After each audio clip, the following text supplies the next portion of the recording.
Albion Online is an MMO with a medieval setting.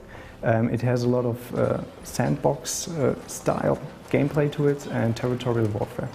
The important thing about the game is that we emphasize player freedom. You will be able to craft your own weapons, your own equipment. You will have to defend your village against other players.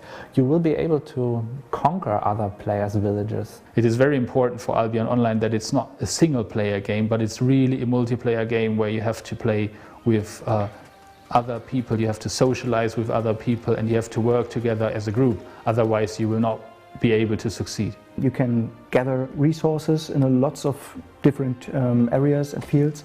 You can build your own cities. You can develop your own political systems. You will be able to work as a mercenary, maybe, or work as a craftsman, or as a trader, or basically everything you want to be.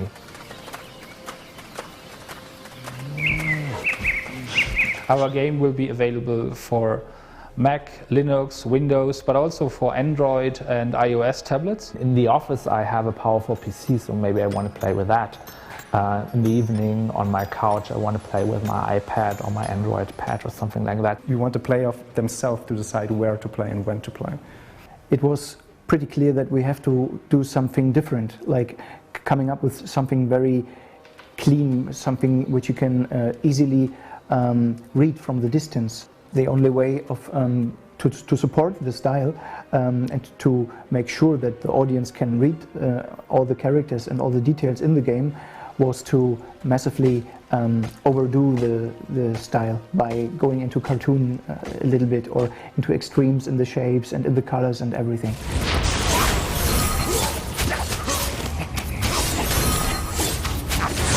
As a player you can build your own house. The most simple house is a tent, basically. The most expensive house will be more like a palace, actually. You can build different kinds of buildings, like forges or sawmills, a carpenter's workshop, a stonemasonry. So we do not only want them to create player houses like you have in some games, but we want to focus that they create the complete village, including everything what is part of the village. My favorite building will be the academy, I think, with the old wizard, maybe with some broken experiments which will blow off the building from time to time. That's what we are planning, with lots of effects from the window, and you from the distance realize, oh my goodness, the old wizard is on the work again. Creating buildings is usually a team effort. More simple buildings you can make yourself. You can build your own tent probably, but if you want to build a larger fortress or something, you will need the help of other players. We have a complete industry and variety of different buildings. Overall in Albion Online we have 50 different buildings and still implementing more day by day.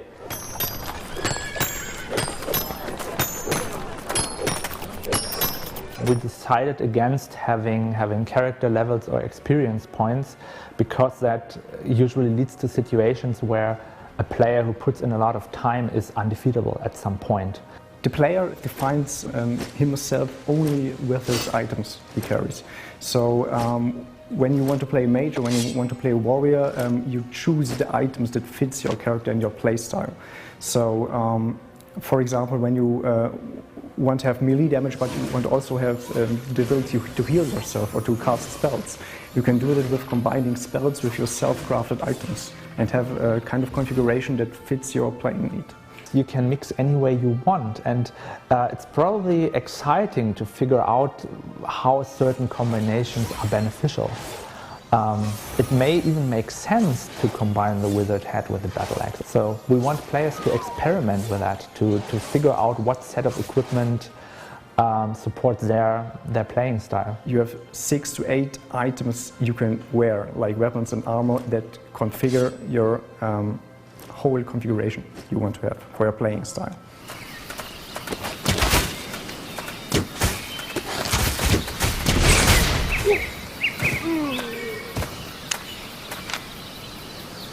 The exciting thing about our game is that you can really lose something.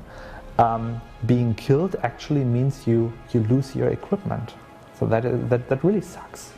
The full loot system itself just says that whenever you die, you can be looted by anyone who's looting your corpse or your body. So you can lose everything you have with you when you are when you're getting into much risk. A whole economy is built on resources, on buildings, and out of these two components, creating and crafting the items. There will be an auction house in the game, which is actually not really an auction house. It's more like a public marketplace where you can offer stuff and buy stuff from other players. So it's not an auction house in the sense that you have to bid for something and the highest bid wins. No, it's more like a marketplace where you can offer stuff you've gathered, stuff you've crafted, and other players will be able to instantly buy that from you. What I really like about the game design is that you can build your city, that you can build your realms, that you can build your political systems, where at the end, hopefully, armies will clash as kingdoms will come and go. And this is, of course, the aim of the whole game. And you can really play any way you want. And me personally, on some days I just want to gather resources and build something, and on other days I'm in a different mood and I just want to go out there and kill something. And you can do both in the game, and that's fantastic, I think.